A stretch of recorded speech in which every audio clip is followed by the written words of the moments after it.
सिक्किम के बाद चीन की हिमाचल प्रदेश में चढ़ाई, भारत की रातों की नींद हराम। भारतीय मीडिया रिपोर्ट्स के मुताबिक चीनी हेलीकॉप्टर को हिमाचल प्रदेश में भारतीय सरहद के अंदर देखा गया, जो तकरीबन 15 किलोमीटर भारतीय सरहद के अंदर आ गया था। ये वाकया मई के शुरू में रिपोर्ट किया जा रहा है, जबकि अब हिमाचल प्रदेश पुलिस ने इंटेलिजेंस एजेंसियों को खबरदार कर दिया है और पुलिस की जानिब से कहा गया है कि चीनी हेलीकॉप्टर भारतीय हदूद के 15 किलोमीटर अंदर तक आ जाते हैं, जिसके बाद वहां सिक्योरिटी बढ़ा दी गई है। जबकि इससे पहले चीन ने सिक्किम पर चढ़ाई की थी और चीनी फौज सिक्किम पर घुस गई थी और दोनों फौजों के दरमियान हाथापाई भी हुई, जिसके बाद मामलात को ठंडा किया गया, जिसके बाद से भारत बौखलाहट का शिकार हो गया है, क्योंकि इसने एक साथ 3 महाजों पर छेड़छाड़ शुरू कर दी है। एक तरफ पाकिस्तान तो दूसरी तरफ चीन, और अब नेपाल से भी भारत ने छेड़छाड़ शुरू कर दी है।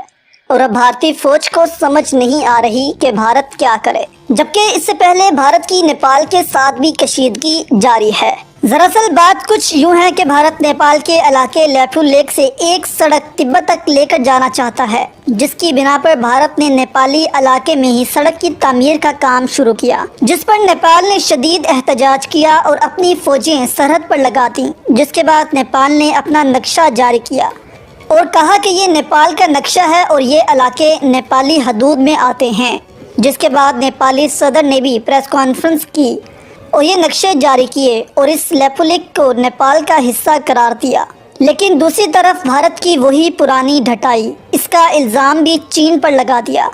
जैसे यूएई में चित्रोल के बाद उसका इल्ज़ाम पाकिस्तान पर लगाया गया था, इसी तरह अब नेपाल में चित्रोल के बाद भारतीय आर्मी चीफ ने इसका इल्ज़ाम चीन पर लगा दिया है और कहा है कि इस एहतजाज के पीछे चीन का हाथ हो सकता है। जिसके बाद नेपाली लोगों ने भी शदीद गुस्से का इजहार किया और कहा कि ये नेपाल और भारत का मसला है, इसमें चीन कहां से आ गया। तो देखा आपने, एक छोटे से मुल्क नेपाल ने भारत की दुर्गत बना दी है और चले हैं पाकिस्तान और चीन का मुकाबला करने।